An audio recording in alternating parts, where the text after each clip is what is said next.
झाली बघा फिटिंग छान. आता याला दोरी लावून घेऊ.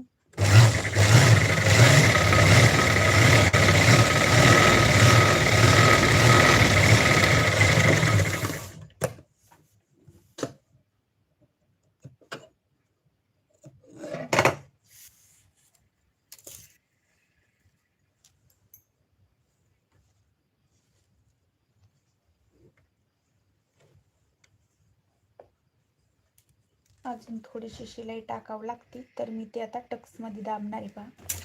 थोडासा टक्स दाबून घेणार आहे.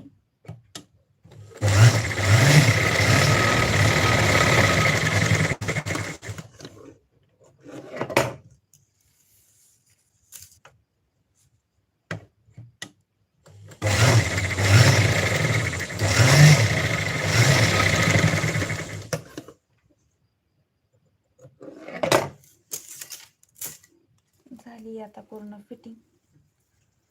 आतल्या साईडने छान अशी बाही आणि वरच्या साईडने छान अशी एक्स्ट्रा व्हायरल स्लीव्ज आपली तयार झालेली आहे.